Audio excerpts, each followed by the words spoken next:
music industry podcast, and I'm David Angereeb. Let's dig in. When it comes to failing, there are many different thought processes out there. Some say, fail early, fail often. Others say, take the shortest path to success and don't fail unnecessarily.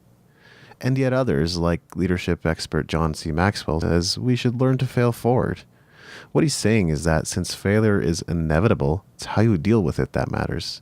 We will fail at times, no matter how much effort we put into avoiding it, so we need to build a better relationship with failure. What's the right way to think about failure? Should you fail early and fail often while no one's looking, so you can learn from the experience and improve?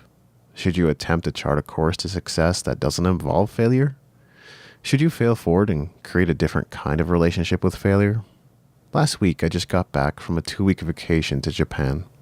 I'm not going to say too much about that right now, but it was an incredible trip.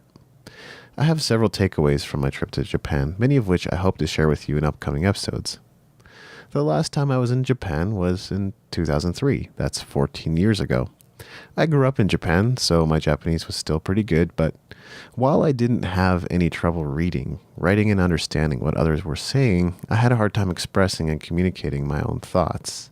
I would often stumble over words and get lost in my head. As someone who's refined his skills as a communicator throughout the years, it's difficult looking back on that experience. I realized I didn't want to repeat that mistake again. I wanted to make sure that I could communicate just as clearly and eloquently in Japanese as I could in English. This year, I knew I would be traveling to Japan. That's why I decided to start preparing early. My process for preparing was straightforward. I spent a lot of time watching Japanese TV this year. This helped me get a sense of how native people express themselves and handled questions. As I observed, ideas on how to express myself began to form in my mind. I also realized that I was probably overcomplicating things in 2003. I decided to find ways of simplifying my speech. One of the challenges of having become an adult in Canada is that I never experienced what it was like to work in Japan. Therefore, I never learned to say job titles, jargon connected to specific jobs and industries, and other work-related lingo in Japanese. What did I do? I looked up as many words connected to my profession as I could in advance.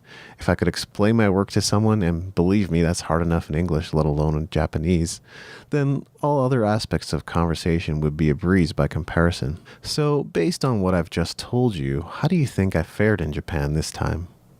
Much to my delight, my friends were surprised at how fluidly I still spoke their language. Naturally, this did not happen by accident, but rather by design.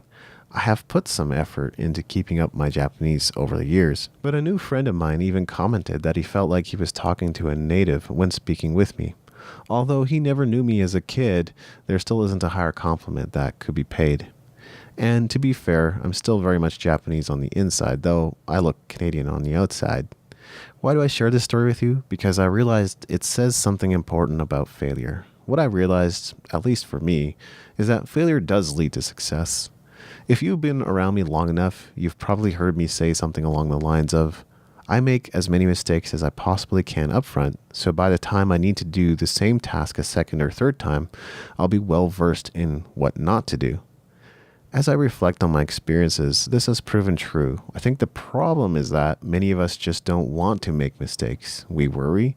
We're concerned about who's watching and what they will think when we stumble.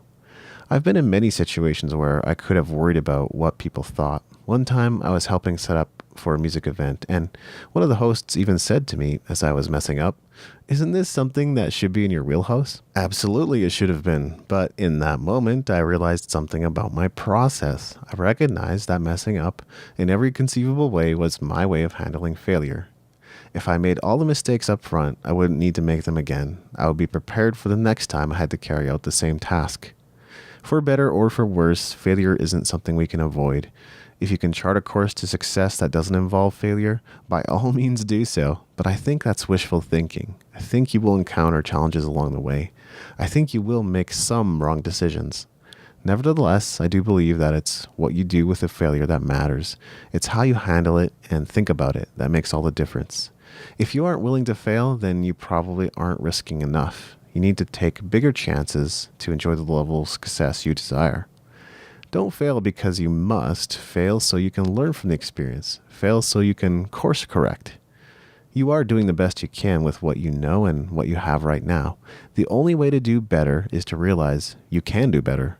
This involves breaking through the fear of failure. Thanks for listening. Make sure to go to musicentrepreneurhq.com for show notes and other goodies, and leave us a review in iTunes to help us spread the word.